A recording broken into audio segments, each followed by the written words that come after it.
So hi everyone, welcome back to my YouTube channel. I hope you are doing very very great. तो आज के वीडियो में हम स्टार्ट करेंगे अपना unit 2, that is the time machine chapter by H G Wells, right. I hope आपने unit 1 हमारा देख लिया होगा, उसके पीवाईक्यूज भी देख लिए होंगे।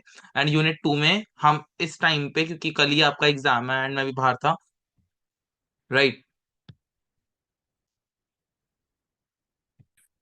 तो आपने जैसे कि तो आपने पहले की जैसे वीडियो देख ली होगी, तो you would have fair idea कि हम कैसे कैसे काम करते हैं। बट इस वीडियो में हम ओनली स्टोरी कवर करेंगे। क्वेश्चंस जो होंगे हमारे प्रीवियस ईयर क्वेश्चंस, वो मैं आपको टेलीग्राम चैनल पे शेयर कर दूंगा। तो आप वहां से क्वेश्चन एंड आंसर्स देख सकते हैं, क्योंकि कल आपका एग्जाम है, तो साइमल्टेनियसली 2 और 3 का सब कुछ करने में बहुत टाइम जाएगा। एंड अभी भी मैं आउट स्टेशन हूँ, वहां से वीडियो वगैरह बना रहा हूँ।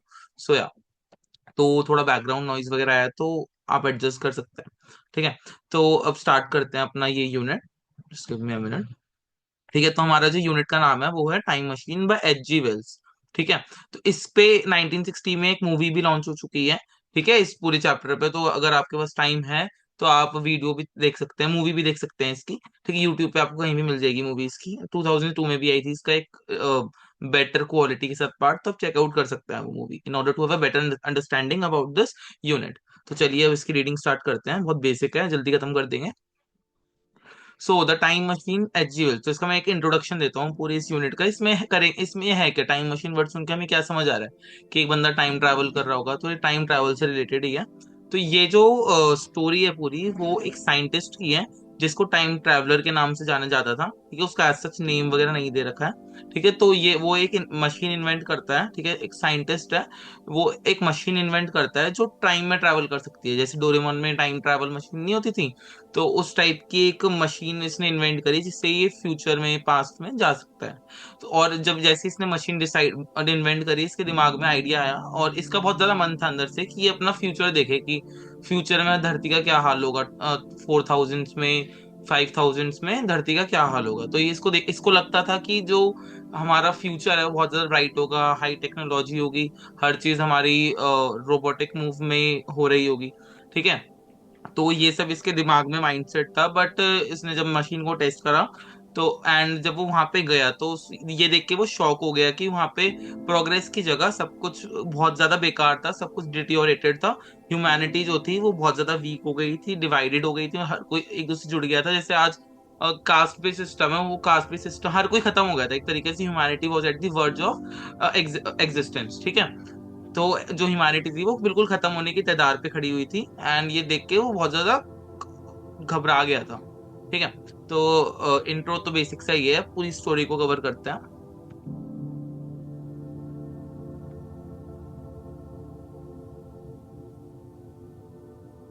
तो जो ये स्टोरी है, मैंने आपको इंट्रो दे दिया है, आपको आई होप समझ आ गया होगा, और एक्चुअल में बहुत ज्यादा इंटरेस्टिंग है। तो अगर आपको टाइम मिले तो आप वीडियो यूट्यूब पे इसकी मूवी भी चेकआउट कर लेना। ठीक है, पर मैं अभी आपको एग्जाम परस्पेक्टिव से इंपॉर्टेंट इंपॉर्टेंट चीजें बता देता हूँ। तो जो टाइम ट्रैवलर है, ये कौन सी ईयर में ट्रैवल करता है? 8000 में ट्रैवल करता है, ठीक है, 8027 में ट्रैवल करता है ये। क्योंकि यू नो 8,02,701 में ट्रैवल करता है। ठीक है, उस टाइम पे जाता है। अभी 2024 चल रहा है, जो 25 से आने वाला है एक महीने के अंदर। बट ये 8,02,701 वाले ईयर में गया था। तो वहां पे इसने क्या क्या चीजें देखी वो देखेंगे। तो वहां पे इसने देखा कि स्टार्टिंग में एट फर्स्ट जो वर्ल्ड था वो बहुत ज्यादा पीसफुल नजर आ रहा था सब जगह। जब जैसे ही वो एंटर करा, उसने देखा कि सब जगह शांति है और सब कुछ बहुत ब्यूटीफुल है। ठीक है, सब कुछ बड़ी बड़ी बिल्डिंग्स, हाई टेक, ये सब कुछ था। वहां पे उसने देखा कि वहां पे दो प्रकार की कम्युनिटी है। एक है इलोई नाम की, ठीक है, एक इलोई नाम की है। तो ही मीट्स दी इलोई, जो स्मॉल चाइल्ड लाइक पीपल थे। ठीक है, छोटे छोटे बच्चे से थे वो, बहुत क्यूट क्यूट से छोटे छोटे बच्चे थे, जो सिंपली अपनी लाइफ को जी रहे थे, सिंपल हार्मनी में। ठीक है, सबसे आराम से बात करना और शांति से सोते रहना, ये इस टाइप के लोग थे इलोय। ठीक है, हाउएवर उसने क्विकली नोटिस करा कि जो इलॉय कम्युनिटी थी, ठीक है, दो टाइप की कम्युनिटी थी हमारी। एक इलॉय थी, एक मॉडलॉक्स थी। अब इलॉय के बारे में जानते हैं कि वो कैसी कम्युनिटी थी। तो जो इलॉय कम्युनिटी थी हमारी, वहाँ वो छोटे छोटे चाइल्ड पीपल थे। एंड वहाँ पे उसने क्विकली नोटिस करा कि जो वो लोग हैं वो बहुत ज्यादा स्मार्ट नहीं है, और बहुत ज्यादा स्ट्रांग भी नहीं है, राइट। तो ठीक है, दे आर नॉट स्मार्ट और स्ट्रांग, और उनमें कोई कुछ चीज सीखने की भी चाह नहीं है, ना उनके दिमाग, उनके पास कोई सच नॉलेज है, ना कुछ एम्बिशन है। ठीक है, बहुत ज्यादा सिंपल सोवर है, जो घर में बस पड़े रहते हैं, कुछ भी काम नहीं करते, ना कुछ सीखने की उनके अंदर चाह होती है, ना कोई नॉलेज थी, ना कोई एम्बिशन था। ठीक है, तो उसने इस टाइप की कम्युनिटी को एक्सप्लोर करा। अब जैसे जैसे वो और चीज एक्सप्लोर करता है, तो उसने एक डार्क ट्रूथ को डिस्कवर करा। ठीक है, उसने एक डार्क काली सच्चाई को डिस्कवर करा, जहाँ जो क्या थी कि वहां पे उसने देखा कि एक और ग्रुप ऑफ पीपल हैं जिनका नाम है मोरलॉक्स, जो अंडरग्राउंड रहते हैं। ठीक है, एक तो ये था कि जो लैंड पे रहते थे आराम से रह रहे थे, एक तो जो अंडरग्राउंड रहते हैं, धरती के नीचे पाताल लोक साइड रहते हैं, और टनल वनल के अंदर रहते हैं, बहुत ही बहुत ज्यादा गंदे से एरिया में। ठीक है, फिल्दी टाइप के एरिया में। तो वहां पे मॉर्लॉक्स कम्युनिटी रहती है। तो जो मॉर्लॉक्स जो कम्युनिटी थी as per this time travel. ठीक है, तो वो बहुत ज्यादा पेल लोग थे, बहुत ज्यादा उसका उनका स्किन टोन बिल्कुल ही उजड़ा हुआ सा था, बहुत ज्यादा स्केरी थे दिखने में। ठीक है, ह्यूमनॉइड तो दिख ही नहीं रहे थे ह्यूमन जैसे। हाउएवर जो एलॉय थे वो चाइल्ड लाइक पीपल, छोटे छोटे लग रहे थे ह्यूमन जैसे, पर जो मोरलॉक्स कम्युनिटी थी वो बहुत ज्यादा स्कैरी थी दिखने में, मतलब वो इंसानों जैसी तो दिख ही नहीं रही थी। जो टनल के अंदर काम करते थे, एंड जो टनल के अंदर मशीन वगैरह होती हैं उनको चलाने में योगदान देते थे अपना। बट वर्स्ट पार्ट क्या है, जो मोरलॉक्स कम्युनिटी थी वो इलॉय कम्युनिटी, एक क्यूट चाइल्ड लाइक पीपल, उनको हंट करके उनको मार के खाती थी। ठीक है, तो ये वहां पे उसने फ्यूचर में देखा। आप इमेजिन कर सकते हो कहाँ ये बंदा सोच रहा था कि हाईटेक होगा, सब कुछ अच्छा होगा। जैसे डोरीमोन में हम देखते हैं 22वीं सदी, सॉरी 21वीं होती है, 22वीं आई डोंट नो, तो जो भी वो सदी है उसमें बताते हैं कि वहां पे सब कुछ हाईटेक है, बहुत ज्यादा एआई रोबोटिक थिंग्स हैं। ऐसा इसने एक्सपेक्ट किया था, पर वहां गया तो ये देख के बिल्कुल शॉक्ड हो गया ये रियलिटी को देख के। ठीक है, कि वहां पे इलॉय कम्युनिटी को खाया जाता है मोरलॉक्स के द्वारा, और इलॉय कम्युनिटी बस आराम करती है। अब हम जानते हैं जो इलॉय है उनके एंसेस्टर्स कौन थे, मतलब 8,000 में जो इलॉय कम्युनिटी बनी, उससे पहले वो लोग करते क्या थे जो इतने लेजी हो गए। आप गेस कर सकते हो? ठीक है, गेस करके कमेंट में डाल देना कि आपने को क्या गेस करा आपने, कि इलॉय कम्युनिटी क्या है। मैं आपको करके बता देता हूँ, टाइम नहीं है ज्यादा। ठीक है, तो वहां पे हमने देखा कि जो टाइम ट्रैवलर है उसने रियलाइज करा कि पूरे 8 लाख थाउजेंड तक, ठीक है, तो उस टाइम पे जो ह्यूमैनिटी है वो तुम्हारी 2 ग्रुप्स में स्प्लिट हो गई थी। ठीक है, जो ह्यूमैनिटी है वो 2 ग्रुप में बढ़ गई थी। जो इलॉय थे वो कौन थे, वो उनके एंसेस्टर्स थे रिच अपर क्लास, अमीर लोग, जो आज के टाइम के सबसे राजा लोग हैं, वो इलॉय कम्युनिटी के वो थे, एंसेस्टर्स थे। और as you know and it can be guess that कि जैसे जैसे जो हमारी कम्युनिटी ये रिच अपर क्लास की संख्या बढ़ती गई, उनके जो चिल्ड्रन थे वो बहुत ज्यादा लेजी एंड सेडेंटरी लाइफस्टाइल में जीने लगे, एंड कंफर्ट जोन में रहने की उनको आदत पड़ गई।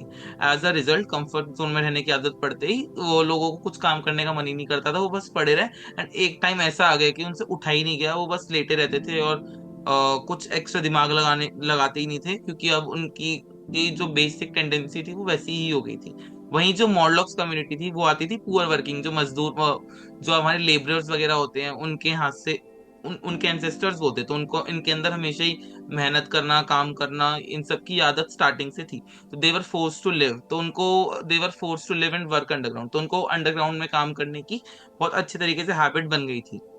तो ओवर थाउजेंड्स ऑफ इयर्स जो ये ग्रुप थे वो 2 डिफरेंट स्पीशीज में बन गए, जहाँ पे जो इलॉय थे वो छोटे छोटे लोग थे, एंड बहुत क्यूट क्यूट से लोग थे एंड ह्यूमन जैसे थे। वेराज जो दूसरी स्पीशीज थी पुअर वर्किंग क्लास की, वो लोग एक अलग ही स्पीशीज में बन गए, और जो इलॉय कम्युनिटी है उसको खा के अपना पेट भरने लगे। तो जो फ्यूचर था वो एक इससे लगा था कि बहुत अच्छा होगा, मैजिकल होगा। तो फ्यूचर वो पैराडाइज नहीं निकला, बट अ नाइटमेयर, एक उसके लिए एक सदमा सा हो गया कि भाई ऐसा हो सकता है। ठीक है, तो ये सब हुआ, तो showing what happens when society, which ये चीज शो करती है कि क्या होगा जब सोसाइटी जो है हमारी वो डिवाइडेड एंड अनइक्वल हो जाएगी। राइट, तो it is this is truth about humanity's future. अब आगे बढ़ते हैं। Fighting to survive. तो जो टाइम ट्रैवलर्स की जो मशीन थी वो किसने चुरा, अब हुआ क्या कि वहां पे वो सब एक्सप्लोर कर रहा था एंड एलॉय कम्युनिटी के साथ घूम रहा था, उतने में एक छुपके से वही जो कम्युनिटी थी ना दूसरों को खाने वाली, वो आई। उसने देखा कि ये एक्सपेंसिव सी मशीन दिख रही है। वो मोरलॉक्स कम्युनिटी उसमें से कुछ मेंबर्स उसको उठा के ले गए। ठीक है, मोरलॉक्स कम्युनिटी के कुछ लोग जो मशीन है उसको उठा के ले गए, living him trapped in this dangerous future. And ये यहाँ पे बिल्कुल फंसा का फंसा रह गया इस फ्यूचर के अंदर, क्योंकि मशीन तो भी ये मोरलॉक्स लेकर चले गए थे। अब ये इसके पास था कौन, इसके पास इलॉन कम्युनिटी थी जो इस बहुत ज्यादा सपोर्ट भी कर रही थी, हेल्प भी कर रही थी इनको। बट चोरी हो गई तो ही वॉज टू अफ्रेड कि भाई व्हाट इफ मेरे को भी खा जाए। ठीक है, trapped in this dangerous future. अब वहीं उसकी उस टाइम पे जब उसकी मशीन चोरी हो जाती है टाइम ट्रैवलिंग वाली, तो इसकी दोस्ती होती है वीना से। वीना कौन है? एक एलॉय है, ठीक है, it who becomes his companion, जो उसकी अच्छी दोस्त बन जाती है। किसकी अच्छी दोस्त बन जाती है? उसी साइंटिस्ट की जो यहाँ पे टाइम ट्रैवल करके आया था, ठीक है, who becomes his companion. She represent how innocent and helpless humanity has become. तो वो रिप्रेजेंट करती है कि जो आजकल की अब ह्यूमैनिटी है वो बिल्कुल वर्ज पे खड़ी है। एक स्पीशीज तो बिल्कुल चेंज हो गई है, हम भी बिल्कुल छोटे छोटे हो गए हैं, एंड हमें भी खा खा के बिल्कुल खत्म कर देंगे। हमारी भी जो टेंडेंसी, जो भी हमारी कम्युनिटी है, वो भी बहुत जल्दी लुप्त होने वाली है, राइट। तो टू एस्केप, अब बचने के लिए टाइम ट्रैवलर तो भाई घबरा गया था, एंड उसको भी अपने टाइम में जाके सबको बताना था कि ऐसा ऐसा उसने चीजों को देखा एंड कुछ चेंजेस कर लो, ठीक है। तो इसको एस्केप करने के लिए जो टाइम ट्रैवलर था, उसको मोरलॉक्स को फेस करना भी जरूरी था, ठीक है। टाइम ट्रैवलर मस्ट फेस था मोरलॉक्स, तो उसे मोरलॉक्स को फेस करना भी जरूरी था। तो he ventured into their dark tunnels. तो अब उसने हिम्मत जुटा के, पूरी हिम्मत अपनी एक साइड करके एंड डर को हटा के, वट ही डिड वॉज, जहाँ पे मोरलॉक्स कम्युनिटी रहती थी डार्क टनल्स में, उसमें अंदर गया ये अपनी मशीन, टाइम ट्रैवलिंग मशीन को ढूंढने। एंड वो लोग, जाहिर सी बात है, इनको इसको खाने आ रहे थे, ये अनजान सा लोग इंसान अगर इनके उसमें घुस रहा था तो उनसे बचने के लिए जो एलॉय कम्युनिटी थी उसने बताया कि अगर इनके पास आप फायर लेकर जाओगे तो आप अपने आप को बचा सकते हो, ये कुछ फायर से बहुत डरते हैं, ठीक है। इस टाइम पे वो फायर वगैरह लेकर जाए और अपने आप को बचाने की कोशिश कर रहा था, जितने भी ये मोरलॉक्स कम्युनिटी के लोग हैं उनसे। पर वो जो टाइम था वो इसके लिए फुल ऑफ फियर था, बहुत डरावना टाइम था वो, एंड डेंजरस टाइम था, विच वॉज शोइंग कि कैसे ह्यूमैनिटी जो है वो का जो डाउनफॉल है वो उसके एग्जिस्टेंस को खत्म कर सकता है, राइट। तो ये सब उसका हुआ, वो सरवाइव करा उसने। बट फाइनली उसको ये सब करने के बाद फाइनली उसको उसकी जो टाइम ट्रैवलिंग मशीन थी, लड़ लड़ा के उसको इनसे मिल गई, जो अपनी मोरलॉक्स कम्युनिटी है, ठीक है। रिटर्निंग टू द प्रेजेंट, जो टाइम ट्रैवलर था वो return to his own time, जो टाइम ट्रैवलर है वो अपने टाइम पे वापस आया एंड अपनी स्टोरी जो है अपने दोस्तों को सुनाई, ठीक है। Time traveller return to his own time and tells his story to his friends, ठीक है। अपनी जो स्टोरी है वो किसको बताई? सब दोस्तों को बताई उसने, कि भाई मैंने वहां जब अपने टाइम पे वो गया तो उसने दोस्तों को बताया कि भाई मैं यहाँ गया था एंड मेरे साथ ऐसा ऐसा हुआ, ठीक है। तो इस बात पे बहुत लोगों ने तो बिलीव ही नहीं करा, ठीक है, काफी लोगों ने तो विश्वास ही नहीं करा कि ऐसा ऐसा कुछ हुआ भी है उसके साथ। उसने कहा कि तूने सपना देखा होगा, तू कहानियां बना रहा है, ऐसे ऐसा थोड़ी हो सकता है कि भाई ह्यूमैनिटी, बिल्कुल ही ह्यूमैनिटी खत्म हो जाएगी एंड ऐसा हो जाएगा, ठीक है।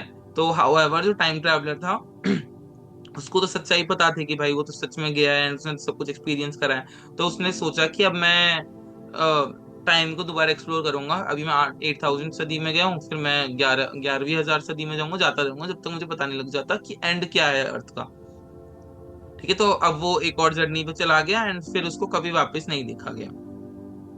तो ये सब उसने एक्सपीरियंस करा था, ठीक है। आई गेस एक पार्ट और है, नहीं इतना ही है, ठीक है, cool। तो इस स्टोरी का मैसेज क्या है? इस स्टोरी का कंप्लीट मैसेज ये है कि जो टाइम मशीन है वो चैप्टर, ये जो नॉवल है वो वार्न करती है हमें कि क्या क्या हो सकता है अगर हम लेजीनेस को, सेडेंट्री लाइफस्टाइल को, इनइक्वालिटी को अपनी सोसाइटी में लेके रखें तो, ठीक है। जो इनइक्वालिटी आज चलती आ रही है, जो सेडेंट्री लाइफस्टाइल हम आजकल अपना रहे हैं, वही लाइफस्टाइल अगर हम अपनाते रहे तो क्या हमारा अर्थ का डेड एंड होगा, क्या हम ह्यूमैनिटी का डेड एंड होगा, जिसको हमारे एंसेस्टर्स ने इस लेवल पे लाके खड़ा करा है, ठीक है। तो ये शो करती है कि how the rich and poor could grow so different that they become enemy. कि ये भी शो करते हैं कैसे रिच एंड पुअर अभी तक तो एक है, they work together, still they work together. But आप देख रहे हो कि कैसे टाइम आ जाता है कि जो इलॉन कम्युनिटी एक दो अलग ही स्पीशीज में कन्वर्ट हो जाते हैं। जो हमारी ये वाली कम्युनिटी है, रिच कम्युनिटी, वो हमारी क्या हो जाती है, वो छोटे छोटे बच्चे बन जाते हैं and उनका ये जो पुअर पीपल है वो दूसरी कम्युनिटी बन के, मोनलॉक्स बन के उनका शिकार करते हैं। तो कैसे हम लोग इमेजिन भी नहीं कर सकते, राइट। तो ये it shows how the rich and poor could grow so different that they become enemies leading to humanity's downfall, ठीक है। इससे क्या हो रहा है, अल्टीमेटली ह्यूमैनिटी पूरी खत्म हो रही है, क्योंकि ये सब अलग ही स्पीशीज बन गए हैं, तो ह्यूमैनिटी का सवाल ही नहीं उठता। इलॉन जो इलॉय कम्युनिटी थी, वो इलॉय स्टिल हमारी एक ऐसी कम्युनिटी है कि वहाँ पे भाई ठीक है, मत they are also humans, but वो भी at the verge of extension है, ठीक है।